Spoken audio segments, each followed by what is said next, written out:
这个盲人受邀去亿万富豪家里演奏钢琴，一转眼看到客厅里竟然躺了一具尸体。原来他不是真正的盲人，之所以装瞎，是想享受盲人身份带来的福利。小帅震惊之余，只能强迫自己镇定。很显然，一切都和旁边的这个女人有关，但他现在必须假装什么都没看到，否则小命不保。小帅借口去厕所，想要洗把脸冷静冷静，不料看到了更惊悚的一幕：一个男人正手持手枪躲在他后面。小帅前列腺猛地一紧，他大概知道发生什么事了，应该是富婆回家准备给妻子一个惊喜时，撞见妻子和眼前男人在一起，之后被杀人灭口。小帅若无其事地回到客厅，演奏完最后一首曲子就匆匆离开了。但他没有回家，而是第一时间去了警局。小帅说：“我看到一起谋杀案。”警察一脸懵逼：“你不是盲人吗？”小帅来不及解释，正准备继续说时，突然他看到了一张熟悉的脸。刚刚卫生间里拿枪的男人竟然是警察局局长。此时局长也认出了他，他凑到小帅耳边问他谁被杀了。小帅急忙改口说：“我的猫被杀了，很有可能是邻居小男孩干的。”小帅的机智救了他一命，但警察局长也不是傻子，他打算以找猫为由去他家试探他，结果一进门就看出了不对劲。一个盲人怎么会看每日报纸呢？小帅急忙解释是给猫拉屎用的。局长当然不信，当着小帅的面将手中的西瓜刀扔向他。小帅竟然忍住了，纹丝不动。看来他真的是个盲人。测试完小帅，局长将尸体扔到了附近的一条小河里，随后对外声称这是财杀，因为死者随身带的1000万卢比不见了。为了让大家相信，他还将死者的一块手表扔在了公共厕所的马桶里，然后将捡到这块手表的男人屈打成招。本以为这事就要不了了之，不料拉莫德的葬礼上，邻居牛婶却站了出来，告诉警察，案发当天他亲眼看到还有一个男人去过拉莫德的家，这与死者妻子西米的证词不符。面对警察的质问，西米大脑转得飞快，说那天有个送外卖的小哥来过。可这条线索为什么当时没有告诉警察呢？出于负责，警员将牛婶提供的线索告诉了局长，还说牛婶愿意配合警方画出嫌疑人画像，而恰恰是这句话给牛婶带来了杀身之祸。西米假装头疼去问牛婶借止疼药。与此同时，小帅刚好来到了西米的楼下，就在西米将牛婶推下楼梯的一瞬间，电梯门开了，是小帅。这也太巧了。小帅急忙假装什么都没看到的系鞋带，结果这反而引起了西米的怀疑。小帅也很快意识到此地不宜久留，他马不停蹄地赶回家，准备收拾行李逃走。不料就在这时，门铃响了。这个男人假装盲人，谁知竟然亲眼目睹了2起凶杀案。为了不被凶手发现自己装瞎，小帅必须尽快逃离这里。可偏偏这时，凶手竟然来到了他的家里。西米嘴上说是送点贡品给他吃，实际上还是想确认小帅到底是不是盲人。他让小帅给他倒杯咖啡，转头就戴上了鬼面具，想看看小帅的反应。没想到小帅不为所动，第一招失败，西米便使用第二种方法，他当着小帅的面在他咖啡里面下毒。这下怎么办？喝也不是，不喝也不是。小帅急中生智，借口拿饼干将咖啡打翻在地。西米见状，当即掏出了口袋里的手枪。小帅急了，不装了，摊牌了，我是装的。他不知道西米手中的枪其实是把玩具枪。见事情败露，小帅声泪俱下的劝西米放过他，并保证不会将事情说出去。不料话音未落，小帅突然感到眼球一阵刺痛，原来西米在小帅的贡品里下了毒。小帅最终还是没有斗过这个歹毒的女人，晕倒在了地上。等再次醒来，小帅发现自己不仅双目失明，而且衣衫不整。原来几小时前，小帅女朋友找过他，可一开门看到的却是西米，感觉自己被绿了的他愤然离去。此时小帅也没心思管女朋友这事，他恳求西米带他去医院，否则就将他杀人的事曝光。西米听完一脸不屑，一个盲人目睹了凶杀案，谁会信啊？无奈小帅只能打电话给女朋友求助，可女朋友已经被他伤透了心，骂了他一句渣男便挂断了电话。另一边，局长得知小帅只是眼睛瞎了以后还是不放心，毕竟瞎子还能说话，于是他又偷偷潜入了小帅的家，准备杀他灭口。但他显然低估了小帅的爆发力，小帅捡起一旁的烟雾朝局长头上狠狠砸去，成功挣脱了束缚。之后小帅便像一只无头苍蝇一样在大街上乱窜，结果撞到了路边的一根柱子，晕了过去。等再次醒来，发现自己在一个诊所里，是以前经常卖他彩票的大妈和骑3轮车的大叔救了他。医生让小帅冷静，他们可以帮他治好眼睛。此时小帅还不知道，这其实是一个倒卖人体器官的黑心诊所。医生谎称要给小帅打一针破伤风，实际上偷偷抽了小帅一管血。他们已经联系好了买家，以15万卢比的价格卖掉小帅的2个肾。晚上，医生正准备给小帅动手术，谁知电话响了。医生拿起电话破口大骂：“不是说好了在我手术时不要打扰我的吗？”小帅听完吓了一跳，不是检查身体吗？怎么会动手术？察觉不对的小帅开始激烈反抗，但终究双拳难敌六手。绝望之时，小帅冲着几人大喊：“放过我，我可以给你们1000万！我对着你身上的湿婆神纹身发誓！”医生一脸不以为然，一个盲人哪来的1000万？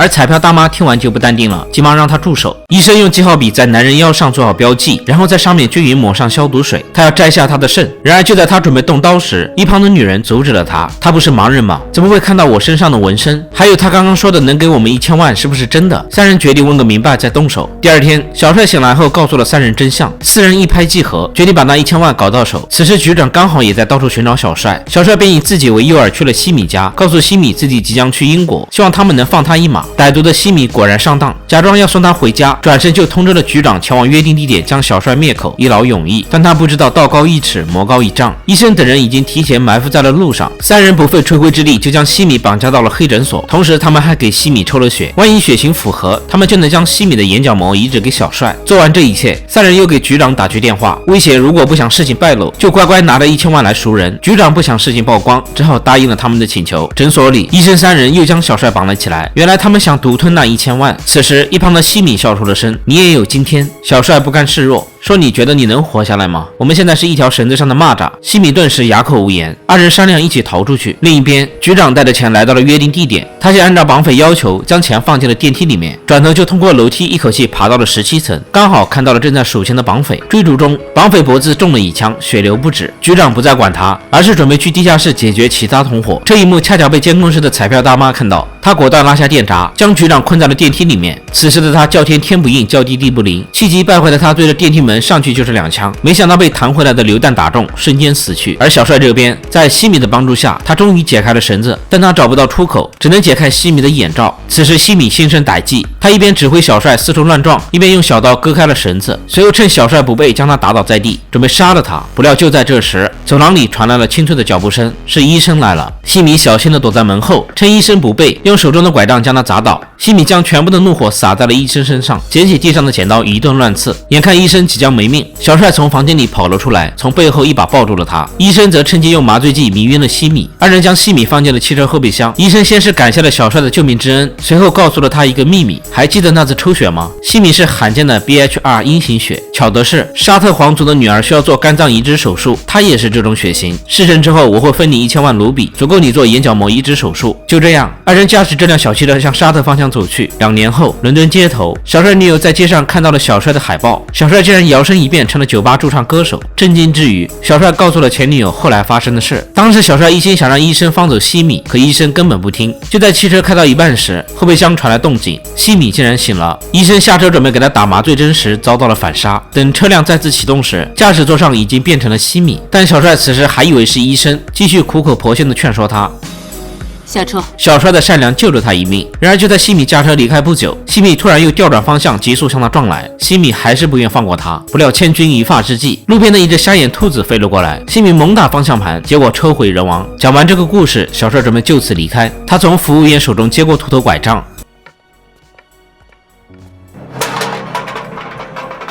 电影到此结束。调音师这部电影是由短篇调音师改编而来，不少人对结局有疑问，到底小帅的眼睛好了没？个人觉得应该是好了，他不可能知道西米撞到了一只兔子，唯一的可能就是这件事是他编的。好了，今天的电影就到这里，我们下期再见。